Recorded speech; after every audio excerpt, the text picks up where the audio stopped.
Meus irmãos, eu quero cumprimentá-los com a graça e a paz de nosso Senhor Jesus Cristo. Estamos aqui começando mais uma escola bíblica dominical e, como temos estudado aí, mais uma aula sobre escatologia. Hoje nós estudaremos aí a terceira parte do sermão profético de Jesus, também chamado de sermão escatológico. Então hoje, aula 7, sermão profético de Jesus, a parte 3 da aula. E nós leremos hoje Mateus capítulo 24, a partir do versículo 30 até o 51, terminando assim o sermão profético de Jesus, que começa no 24, mas não se encerra no 24. 25, as parábolas aqui das 10 virgens, dos talentos e o julgamento das nações é o final, o final do sermão profético de Jesus, também chamado de Sermão do Monte das Oliveiras, de onde ele fora proferido. Mateus 24, a partir do versículo 30. Hoje, então, a gente vai falar sobre a volta do Filho do Homem, ou seja, sobre a parousia de Cristo. Diz assim Mateus 24, 30. Então aparecerá no céu o sinal do Filho do Homem, todas as nações da terra se lamentarão e verão o Filho do Homem vindo com poder e grande glória. E ele enviará os seus anjos com grande som de trombeta, e estes reunirão os seus eleitos dos quatro ventos, de uma a outra extremidade dos céus. Aprendam a lição da figueira.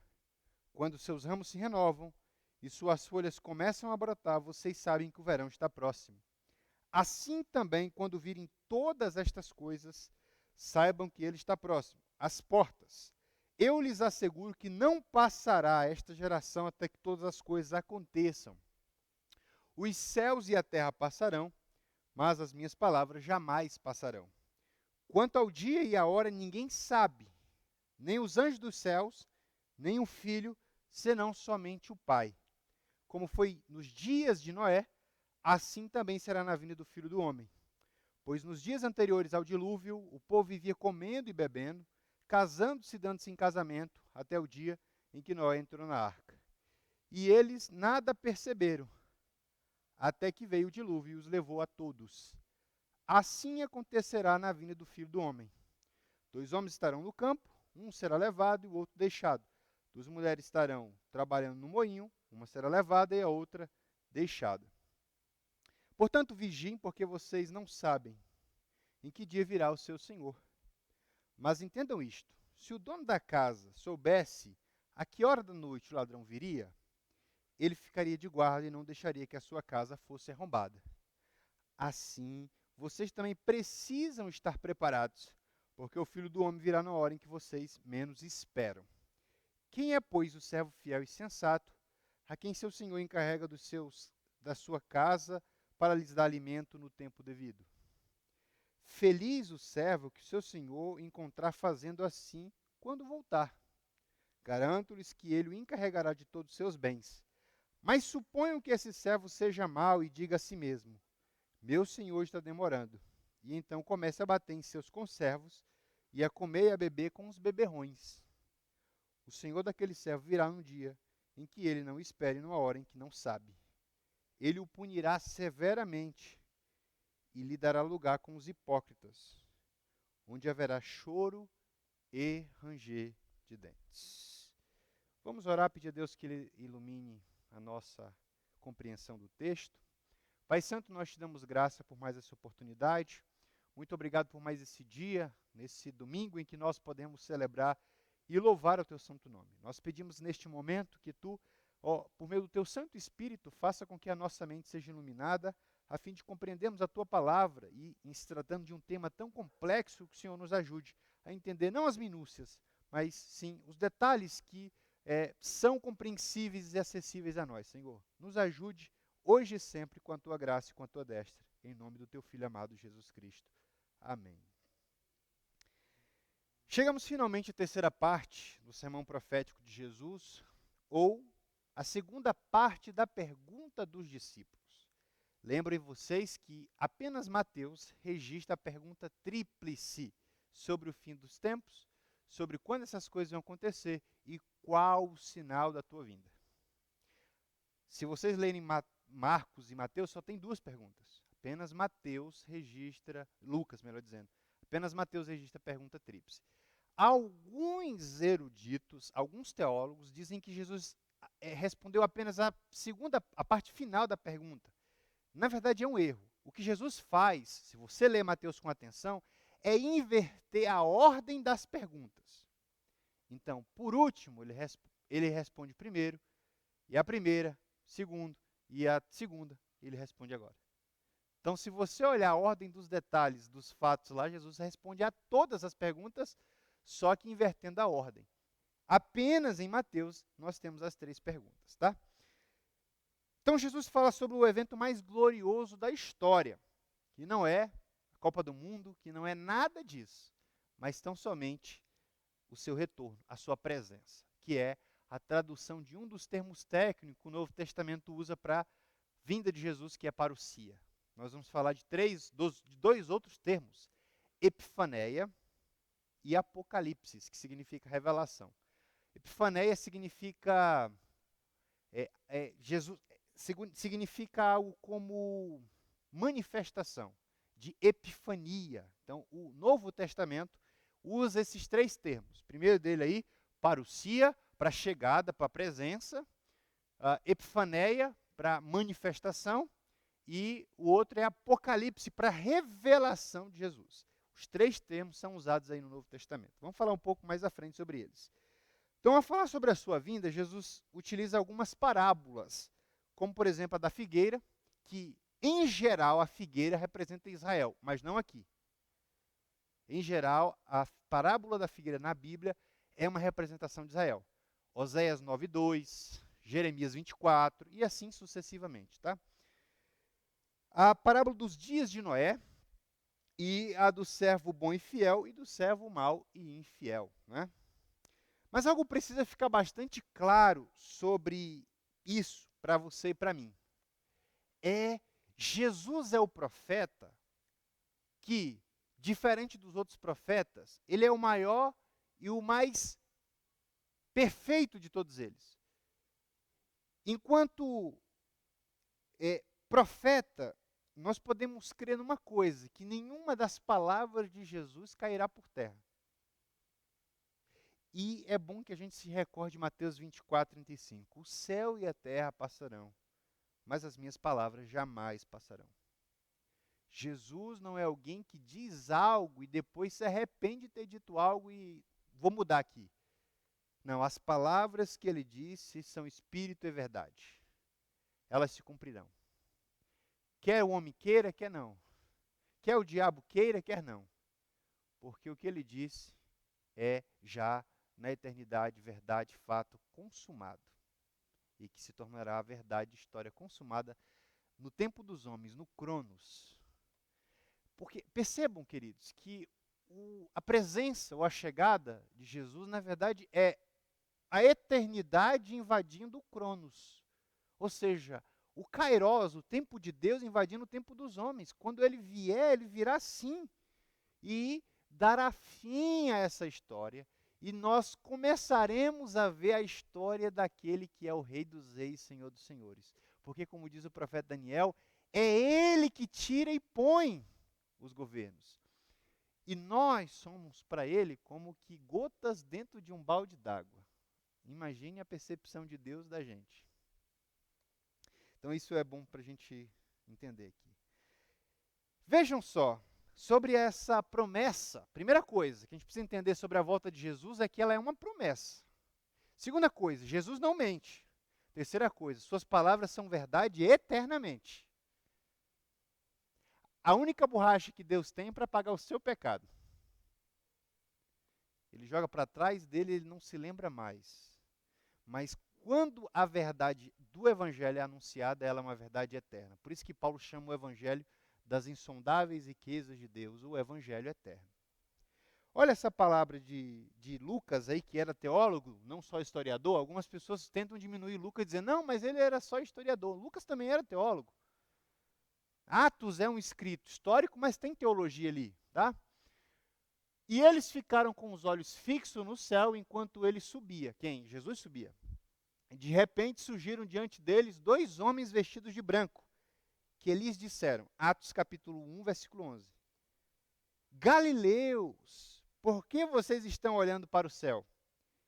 Este mesmo Jesus, que dentre vocês foi elevado ao céu, voltará da mesma forma como o viram subir. Ou seja, o que esse texto nos ensina é, do mesmo modo como ele foi assunto ao céu, ele virá e reinará plenamente, totalmente, cabalmente, e os seus inimigos serão eliminados. E os seus inimigos virarão estrados por seus pés. E o seu reino pleno se estabelecerá. E aqui é curioso, porque, por exemplo, quando você vai apresentar a cronologia dos fatos, dependendo da sua perspectiva, você tem o princípio das dores e destruição de Jerusalém, você tem a grande tribulação, a volta de Jesus. Por exemplo, se você é um amilenista, o milênio já está acontecendo. Se você é um pré-milenista, quando acaba a tribulação, na volta de Jesus, aí começa o milênio. Mas, por exemplo, você pega Augusto de Nicodemos, que é amilenista, né, que faz exposição desse texto aqui, alguém até brinca na mensagem, ele está expondo esse texto, e alguém pergunta, mas o milênio? Olha, ele dá uma risadinha, não, mas eu sou milenista, o milênio está acontecendo. Então, depois da volta de Jesus, já não tem mais milênio, porque, para a perspectiva milenista, Jesus já está reinando. E deixa eu ser honesto com a posição aqui. Quando a gente diz amilenismo, não é que os irmãos que defendem essa posição não acreditam no milênio. Eles acreditam, mas o milênio é simbólico, não literal, como a posição pré-milenista. Tá? Só para ser honesto, como o Erickson faz na defesa dele lá nas posições. Então, não é que os irmãos amilenistas não creem no milênio. Eles creem no milênio, mas o milênio não é literal de 1000 anos, como se enfatiza no pré-tribulacionismo dispensacionalista. Tá? Bem, sobre o sinal do Filho do Homem, versículos aí de 30 a 31, é interessante a gente falar 3 verdades sobre o que Jesus diz, quando ele fala aqui no 30, que então aparecerá no céu o sinal do Filho do Homem. Primeiro, a discussão é gigantesca sobre que sinal é esse. Tá? Então a gente não vai entrar nesse detalhe em especial. Por exemplo, o Wesley, na sua Bíblia de estudo, na nota de rodapé, defende que seja cruz. Há quem defenda que seja outra coisa, que seja, digamos assim, Jesus aparecendo com os anjos no céu. Então, quanto a esse sinal, nós não sabemos. O que nós sabemos de fato é o que Jesus disse. Ele aparecerá. Ele virá. Todas as nações da terra se lamentarão e verão. Então, primeira coisa, a volta de Jesus será pública. Todas as pessoas, ou seja, o evento mais importante da terra será testemunhado por todo mundo. Segunda coisa, que Jesus está dizendo, todos os olhos, todos verão. Significa que será visível. Aliás, é o que ele diz aqui no versículo de número 27, gente. Porque assim como o relâmpago sai do Oriente e se mostra no Ocidente, assim será a vinda do Filho do Homem. Visível. Não há nada nesse texto que sustente um arrebatamento secreto da igreja. Nada. Só por inferência. E é preciso forçar o texto. Bastante. Porque o 27, o 30 falam da visibilidade da volta de Jesus. Será um evento que o mundo vai testemunhar. E é curioso, se você não tiver com muita pressa, vá comigo aí para Apocalipse. Rapidamente, eu não sei se eu coloquei esse texto aqui. Coloquei. Apocalipse 1:7. Olha aí. Eis que ele vem com as nuvens, e todo olho verá. O que é todo? Todo. todo é todo. Até mesmo quem? Até mesmo aqueles que o traspassaram, seus algozes, seus inimigos também verão a volta dele. E todos os povos da terra se lamentarão por causa dele. Assim será. Amém. Então, voltando, ela vai ser visível. Terceira coisa, nessa afirmação de Jesus aqui, é interessante, que ela será gloriosa. Jesus virá com poder, palavra grega aí, ó, dinamis, de onde vem dinamite. E a palavra grande glória, doxa, que é o equivalente a Shekinah, lá do texto hebraico. Jesus virá com esplendor, com glória. Lembram, os senhores, quando João está tendo aquela revelação na ilha de Patmos, ele começa a ver Jesus glorificado, e ele dizia, eu caí como morto. Imagina aquela visão gloriosa de Jesus. Então, ele virá para todo mundo e todo olho verem. De maneira gloriosa, vencedora, poderosa, triunfante, para reinar para todo sempre. Então, essas três verdades é importante a gente afirmar aqui no texto. Então, vimos esse texto aí, então.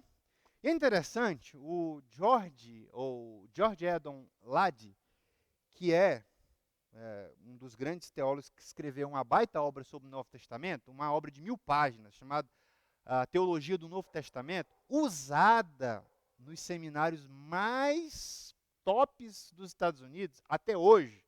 Se você entrar aí no Google, essa obra está lá na bibliografia dos grandes seminaristas, usada até hoje, considerada a melhor teologia sobre o Novo Testamento. Ele diz uma coisa interessante sobre esse dia, porque Jesus fala sobre a surpresa, a gente vai falar sobre iminência aqui, que é uma coisa para a Escritura e é uma coisa para quem tem a visão pré-tribulacionista, ou seja, de que Jesus vai arrebatar a igreja antes da grande tribulação, tá? Falamos sobre isso usando textos lá que não é bem assim, tá? E eu só citei as passagens sem fazer uma exegese dos textos, eu apenas deixei a Bíblia falar, né? É o que a gente tem que fazer, ser honesto com o texto, tá? O Led fala uma coisa interessante sobre esse dia, sobre essa aparição, sobre essa chegada de Jesus na história, né? Esse será um dia de surpresa apenas para o mundo. Os cristãos estarão preparados para ele, pois não estarão adormecidos. Eu queria, antes de passar para o slide, vá comigo para 2 Tessalonicenses. Segunda carta do apóstolo São Paulo, que curiosamente foi escrita, olha só, para corrigir um erro escatológico da igreja, que acreditava que Jesus poderia vir a qualquer momento, assim, pegar cada um de calça baixa, sabe? Paulo escreve para dizer, calma aí, gente, tem algumas coisinhas que precisam acontecer antes que ele apareça, e ele vai corrigir esse ensino da igreja. 2 Tessalonicenses 2, irmãos, quanto à vinda de nosso Senhor Jesus Cristo, a nossa reunião com Ele, rogamos a vocês que não se deixem abalar nem alarmar tão facilmente. Olha só, quer por profecia, quer por palavra, quer por carta supostamente vinda de nós, como se o dia do Senhor já tivesse chegado. Não deixem que ninguém os engane de modo algum. Antes daquele dia virá a apostasia. E então será revelado o homem do pecado, o filho da perdição. Então vem o quê? Vem a apostasia, depois é revelado aqui o hos antropostesanomia, ou seja, o filho da perdição. Paulo está dizendo, acalme o coração de vocês, tem coisa para acontecer. Não se deixem levar por palavra, carta ou profecia que estão dizendo por aí. Irmãos, se você pega a história cristã sobre os adventos da volta de Jesus, tantas pessoas de todas as formas tentaram cravar o dia, a hora, e, irmãos, o dia e a hora só pertencem a Deus. Até mesmo Jesus, na condição de filho, se absteve do conhecimento da volta. Ele diz, somente o Pai conhece. Então não adianta tentar cravar assim com bola mágica. Jesus vai vir lá no ano 2050. Escrevam aí. Não virá. Porque a gente não sabe quando virá. Então Paulo está dizendo, acalma o coração de vocês. Existem algumas coisas aqui que precisam acontecer antes. Então, não se apressem para esse dia. E é interessante ainda, se vocês virem comigo aqui, na primeira Tessalonicenses, já que você está aberto aí em Tessalonicenses, volta um pouquinho aí.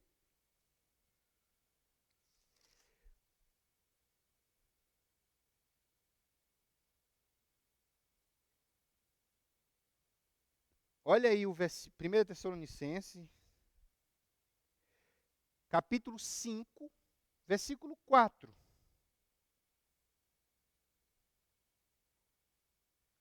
Falando sobre o dia da volta de Jesus. Olha o que Paulo diz, ó.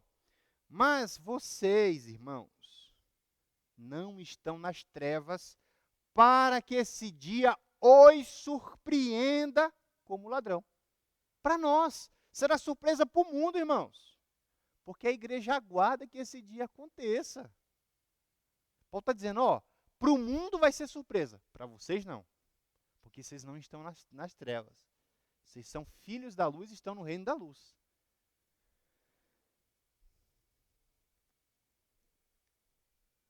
Indo para Mateus de novo, 24, Jesus vai falar sobre a parábola da figueira. E é curioso, porque, repito o que eu já falei no começo, várias vezes, né, quando não estava gravando aqui,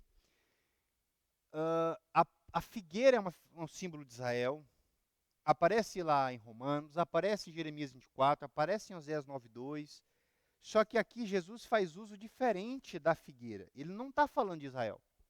Ele está aplicando uma lição aqui. Por isso que diz, aprendam a lição da figueira. Mateus 24:32 diz assim, quando os seus ramos se renovam e as suas folhas começam a brotar, vocês sabem que o verão está próximo. Então, a figueira tem essa peculiaridade. Assim que as folhas começam a aparecer, os frutos simultaneamente. E demarca um período, o inverno, o verão. E é curioso que Jesus está dizendo, ó, da mesma forma, e ele está fazendo aqui uma analogia, assim também, analogia, quando virem todas essas coisas, as coisas que ele já havia dito aos discípulos lá atrás, acontecendo, vocês sabem que o verão está próximo. E assim também, quando virem todas essas coisas, saibam que ele está próximo, que a vinda do Filho do Homem está próxima. Está às portas. Então, os sinais que Jesus apresenta aqui demarcam o fim. Então, em geral, a figura está relacionada a Israel, mas aqui Jesus empregou para falar de outra coisa, a proximidade do fim. Quando vocês virem esses sinais, então ele está às portas. E uma indicação de que a sua vinda não precederá os sinais, irmãos, imagina só, qual o sentido dessas exortações? Qual o sentido dos sinais se Jesus viesse a qualquer momento? Com todo respeito à posição pré-tribulacionista, irmãos, com todo respeito, com toda a honestidade do mundo, não faria sentido a exortação de Jesus. Porque se vier a qualquer momento, então eu estou com a vida aí e vai acontecer. Mas ele exorta, mostrando que esses sinais acendem um alerta para vocês, que a vinda está próxima. De que vocês precisam se preparar, porque ele está vindo. Então, e aqui nós precisamos ter discernimento espiritual. Irmãos, eu lembro que foi uma hecatombe de mensagens quando a pandemia começou. O fim do mundo, o fim do mundo, o fim... Tem gente que, se assistir o Jornal da Tarde, já acha que o fim do mundo termina no final do jornal. É o que eu falei no começo do tema que eu chamo de escatofobia. É achar fim do mundo em qualquer coisa. Calma. Os sinais proféticos não estão nos jornais, embora os jornais testemunhem disso. Os sinais proféticos estão na palavra de Deus. Então a gente lê os eventos à luz da palavra de Deus. Tem gente que faz o inverso. Lê o jornal aqui. E isso foi muito popularizado pelo Billy Graham também. Billy Graham dizia, tem um jornal na mão e a Bíblia na outra. Eu diria, tenha a Bíblia e leia as coisas. Porque senão a gente começa a ficar com uma comunidade tessalônica. Ah, já que ele vai voltar a qualquer momento, então vou viver a minha vida ociosa, não vou trabalhar, não vou fazer nada, vou viver a vida relaxadamente. Por isso, Paulo escreve 2 cartas para exortar a igreja de Tessalônica a viver, a trabalhar no Senhor, aguardando aquele dia, não para que eles sejam surpreendidos, porque eles não estão nas trevas, mas na luz. Então é interessante a gente observar. E lembra o que Jesus falou, no fim haverá muitos falsos profetas, gente. E o que um falso profeta prega? Um falso evangelho. Já leram Gálatas? Recomendo que leia pelo menos uma vez no ano, Gálatas. O outro evangelho, heteras evangelion, o outro evangelho, não é evangelho, disse Paulo. Porque se nós pregarmos outro evangelho, seja anátema. Porque só há um evangelho. Então, qualquer evangelho que faça carícia no seu pecado é um falso evangelho. Porque o verdadeiro evangelho de Cristo vai confrontar você para você viver a vida como Deus quer. E não adianta usar aquele mantra evangélico dizendo, eu sou assim. Jesus não te chamou para ser assim. Ele te chamou para ser do jeito que Ele quer que você seja. Mulher, homem, servo, jovem de Deus. Porque do seu jeito você já vivia, você foi resgatado para uma nova vida. Ruim você já era, entendeu? Agora você vive na graça. Aí Jesus fala um versículo que eu acho difícil de interpretar assim. É o 34.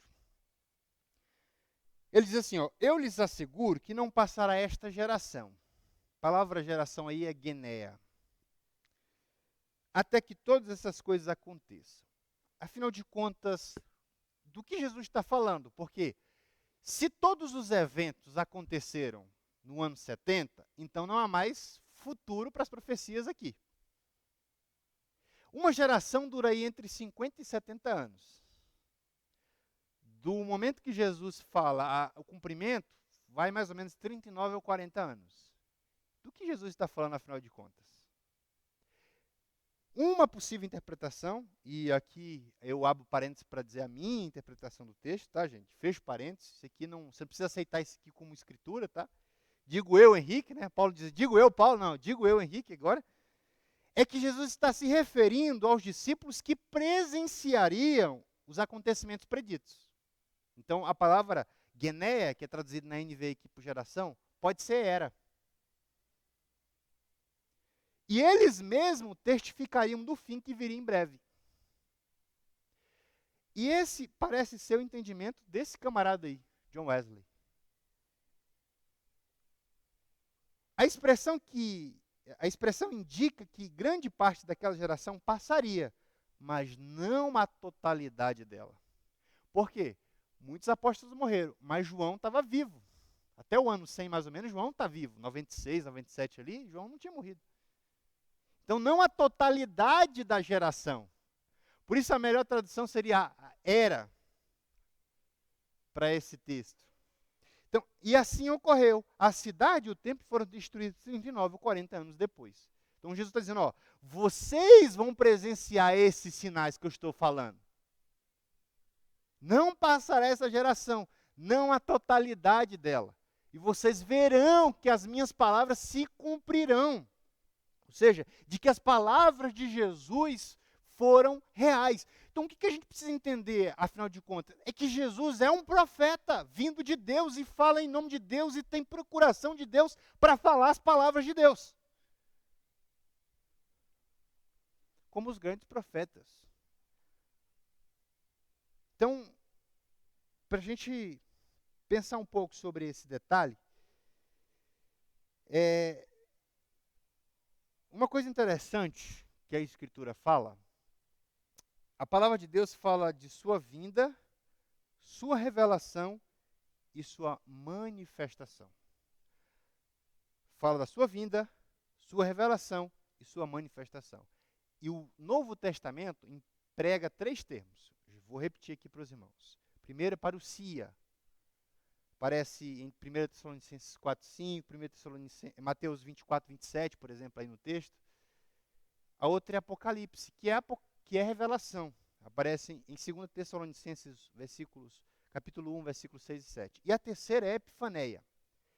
Curioso, essa última fala da aparição, da manifestação de Jesus em glória, como acontece aqui em Mateus 24:30. Então, o que a gente precisa entender é que ele virá e não será uma vinda simbólica. Porque tem teólogos que defendem que Jesus virá simbolicamente. Assim como havia os hereges gnósticos que diziam que Jesus não morreu literalmente. Ele morreu simbolicamente como uma arte. Porque os gnósticos negavam o corpo. Diziam que o corpo era mau.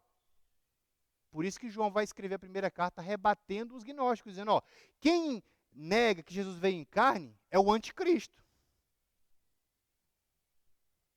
Então, não é uma vinda simbólica, gente. Jesus veio, no primeiro momento, estabelecer o reino quê? Espiritual. Mas ele virá uma segunda vez para estabelecer o seu reino de maneira total. Quando ele disse para Pilato, o meu reino não é deste mundo, ele poderia ter dito assim, mas será neste mundo.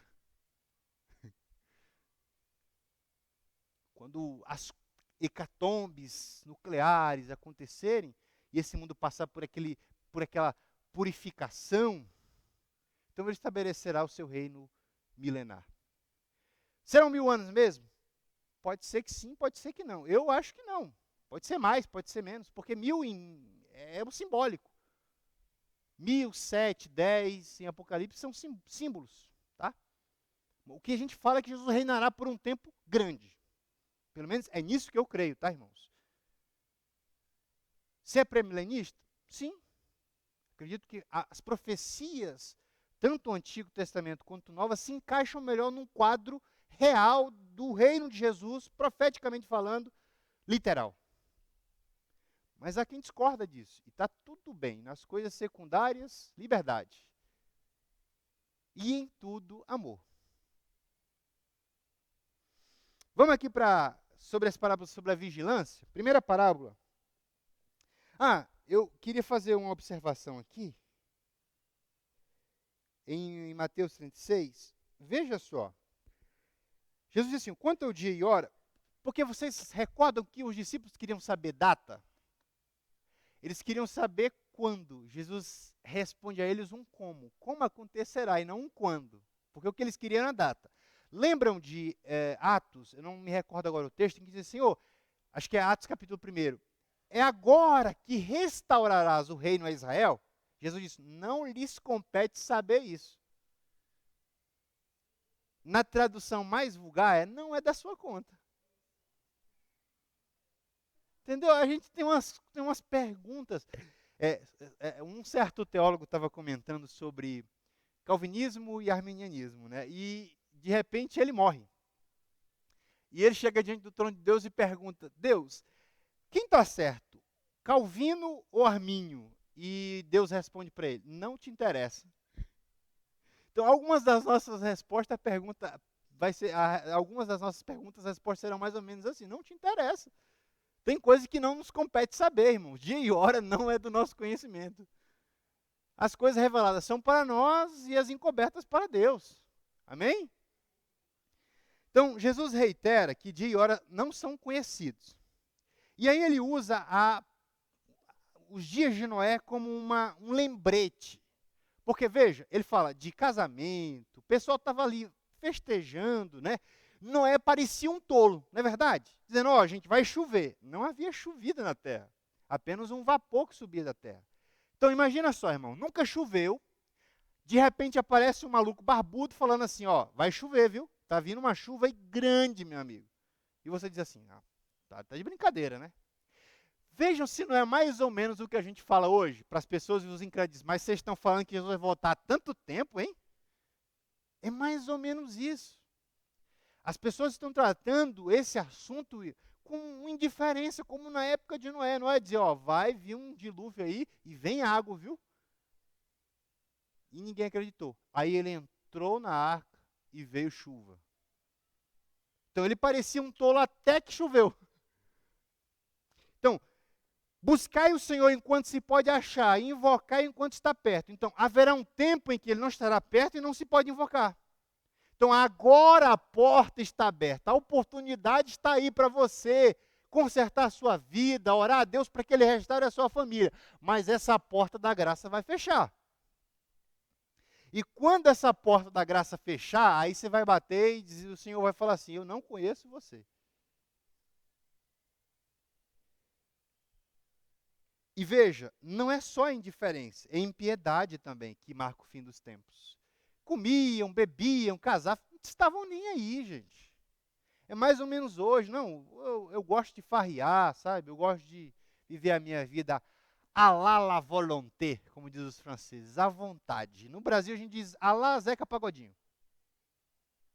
Então, estou deixando a vida me levar aí. O problema é que a vida te leva para lugares que você nunca deseja. Então, precisamos estar atento a isso. E é interessante, queridos, observarmos aqui, que Jesus fala uma coisa que a princípio parece estranho para nós aqui. Olha o 40 e o 41 aí. 2 homens estarão no campo, um será levado e o outro deixado. 2 mulheres estarão trabalhando no moinho, uma será levada e a outra deixada. Algumas coisas a gente gostaria que tivesse uma nota de rodapé, né? Para explicar mais ou menos o que é. Então, quando Jesus fala sobre esses pares, ele vai usar pares aqui, né? Uma possível interpretação é, isso se refere ao crente, e aqui não é ao ímpio propriamente dito, como algumas interpretações, mas ao crente que é crente em Jesus e ao crente que é crente só no nome. Aqui a diferença entre o Filho de Deus, que é membro do corpo de Cristo, e de um crente que só está no banco da igreja. Ele não se apercebe das coisas, porque lembram que Paulo exortou a igreja de Efésios a despertar? Ó, tu que dormes, levanta-te dentre os mortos, Cristo te esclarecerá. Tem gente que está nesse sono espiritual, gente. As coisas estão acontecendo e ele está dormindo espiritualmente. Ele não se apercebe do que está acontecendo. Jesus disse, e aí, lembra da citação que eu fiz há pouco tempo, será surpresa só para quem não está preparado para ela. Para quem está, não será surpresa nenhuma. Então, serão, e haverá duas ressurreições. Não 3, não 4, não 5, 2. E na primeira ressurreição é bom todo mundo ir, tá? Porque na segunda eu não recomendo. Porque é juízo, é trono branco. E para lá, de lá é só fogo e enxofre. Lago de fogo. O Tártaros no grego, né? O texto lá, Tártaros. Então, lá, Deus julgará grandes e pequenos, ricos e pobres, brancos e negros, asiáticos e assim sucessivamente. Só para uma coisa, não haverá mais oportunidade. Não, você desperdiçou todas as suas fichas, acabou, não tem mais misericórdia nesse juízo. É só para bater o martelo. Essa é a segunda morte. Separação eterna de Deus. A gente vai falar um pouco sobre isso mais à frente, num dos assuntos aqui de escatologia. Então, gente, o contexto deixa claro que estar atento significa estar espiritualmente desperto, em contraste com o mundo que dorme no sono do pecado. Ou seja, estar atento ao que está acontecendo, ler o mundo, né? Desculpa a expressão rastaquera que eu vou usar aqui, não seja um crente bocó. Porque tem muito crente bocó, irmãos. Seja um crente que está atento, pleno, que vê, que lê o mundo, que filtra o que vê, o que ouve, à luz do Evangelho. A gente chama isso de cosmovisão. A lente com que eu leio o mundo. Precisa estar atento. Não engolir qualquer coisa, irmãos. Tem muita doutrina que faz mal. É como aquela Eva daninha na panela dos filhos dos profetas. Lá, ó, tem morte na panela. Se você comer aquilo, vai adoecer. Então fique atento, pleno disso. Quando Jesus voltar, os ímpios receberão castigo e ira. Será uma vinda assim, não será duas vindas, será uma vinda. Para a igreja, bênção. Para o mundo, castigo e ira, irmãos. Deus julgará todos os pecados, dos grandes e dos pequenos. E grande e pequeno no texto de Apocalipse não é grande altura, tá, gente? É poder aquisitivo, é ricos e pobres. Os salvos desfrutarão das bênçãos da companhia de Jesus no milênio, do ponto de vista pré-milenista. Aqui, amilenistas se separam de pré-milenistas, tá? Porque para o amilenista, o milênio já está acontecendo. Cristo já está reinando. De fato, Cristo está reinando. Mas a Bíblia diz que ele vai reinar plenamente, irmãos. E há coisas que ele não dominou ainda totalmente. Por exemplo, o último inimigo ainda não morreu, que é a morte, diz Paulo. 1 Coríntios 15, que a gente vai tratar depois desse texto. Então, para o mundo, ira.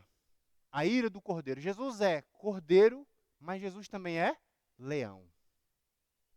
E quando ele mostrar a face de leão, o mundo verá um juiz que não pode ser subornado por nada. 1 Tessalonicenses, capítulo 4, versículos 16 e 18.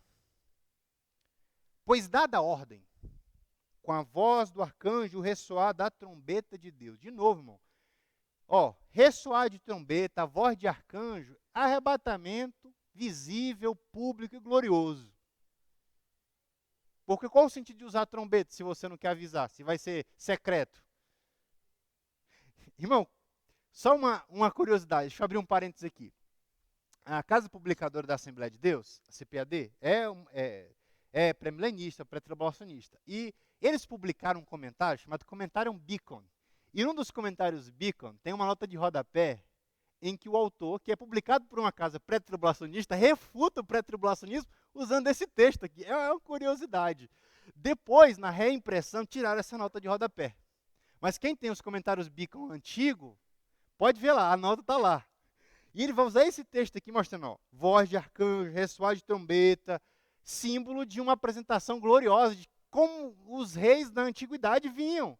Havia toda uma cerimônia de apresentação para a chegada do rei. Com barulho, com som. Lembram quando Nabucodonosor foi apresentado para Daniel? Aqueles sons, símbolos, aquela coisa toda? Então, é mais ou menos isso. Essa imagem do Novo Testamento. O próprio Senhor, fecha agora o parênteses. O próprio Senhor descerá do céu e os mortos em Cristo ressuscitarão primeiro. A gente vai falar sobre essa ressurreição. Depois disso, os que estivermos vivos, seremos arrebatados juntamente com Ele nas nuvens para o encontro com o Senhor nos ares. E assim estaremos com o Senhor para sempre. Eu pergunto, quanto dura para sempre, irmão? Para sempre. Não há tempo, irmão. A eternidade é justamente isso, é a negação de tempo. Esse prefixo no latim, a eternatis, significa negação de tempo, de tempores. Ou seja, com ele será para todo sempre. Consolem-se uns aos outros com essas palavras. Então, a melhor maneira, para a gente já ir para o fim aqui, de aguardarmos a volta de Jesus é entender que ela é inadiável e logo acontecerá. E eu quero chamar a atenção para os irmãos aqui uma coisa. Logo demora quanto, gente? Logo demora quanto? Olha só, por que eu estou dizendo isso? Porque essa palavra, olha só, saibam que ele está próximo. Essa palavra próximo, engus, no texto grego, significa em breve. Só que Pedro complica a nossa percepção de tempo. Vocês já perceberam isso? Vamos para Pedro, a segunda carta. Olha só o que Pedro vai falar lá. Porque assim, na nossa cabeça, logo pode ser daqui a pouco, né? Ou pode demorar lá logo. Então, do ponto de vista de Deus, logo pode demorar. Ou não. Eu não sei. Por isso que é iminente, porque eu não sei. 2 Pedro 3:8. Olha esse texto aí. Não se esqueçam disto, amados. Para o Senhor, um dia é como 1000 anos. 1000 anos como um dia. Isso é Pedro facilitando para a gente. Ou seja, para ele, tempo, um dia e 1000 anos, isso é a mesma coisa. Porque para ele, tempo não existe lá na eternidade. Para nós é que isso funciona. Daqui a pouco, há 3 meses, 6 meses, 1 ano, isso funciona para a gente. Só que do ponto de vista da eternidade, um dia, ele volta um dia. Um dia pode demorar 1000 anos. Ou pode demorar só um dia mesmo. Eu não sei. Por isso que o caráter é iminente. Porque pode ser que esse logo demore um pouco. Ou não. A melhor das coisas é estar preparado. A melhor coisa que eu posso falar para você sobre esse texto em especial é: melhor estar preparado. A parábola do servo infiel e do servo sensato, do servo mau, nos ensina que o Senhor em breve voltará. Jesus usa essa parábola aqui. E quando voltar, não se esquecerá do nosso bom trabalho. O servo fiel é diligente, aguarda, espera. O infiel diz assim, ele vai demorar, né? Vai que um dia demora mesmo. Eu vou viver a minha vida de qualquer maneira. Aí o Senhor voltou naquele dia. Então, assim, pode ser que seja demorado para alguns, disse Pedro, mas para nós que somos salvos, pode ser assim, logo. Ou seja, ele vai nos recompensar pelo nosso trabalho, mas ele vai também nos punir pela nossa negligência, se formos um crente relaxado, espiritualmente falando. E Jesus condena a hipocrisia também. No 51, ele diz uma coisa interessante. Abre aí, Mateus 24, 51, para a gente encerrar.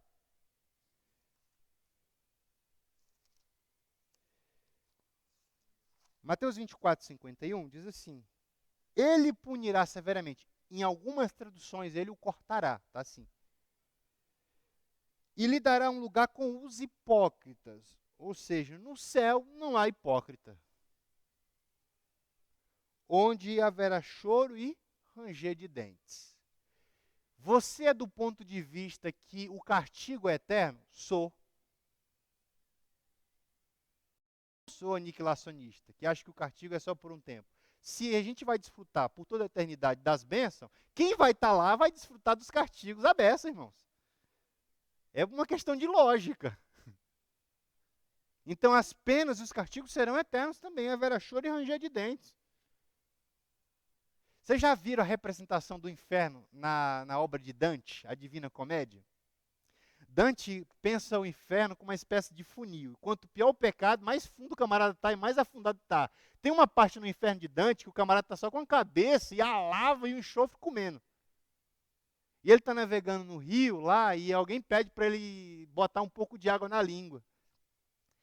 Irmãos, se haverá galardão no céu para os crentes fiéis, haverá também gradação de punição no inferno para os infiéis. Eu acredito assim, tá? Não é a Bíblia que diz, mas eu penso isso. Da mesma forma, você acha que você vai ganhar um galardão igual o de Paulo? Seja sincero você mesmo aí. Eu acho meio difícil. Mas a punição também vai ter gradação. Aqueles que renegaram o Senhor, o apóstata, aquele que mente em nome de Deus. Então, haverá aí um acertar de contas. O cristão vive para a vida da era do porvir. Por isso, a vida tem de se caracterizar pela atitude de expectativa em direção à realização desta vida. Temos de esperar a volta de Cristo. Sejam como aqueles que esperam seu Senhor. Independentemente de qual posição teológica você tenha, se é pré-tribulacionista, dispensacionalista, pré-milenista, amilanista, pós-milenista, eu sou a milanesa, você precisa entender uma coisa: Jesus virá.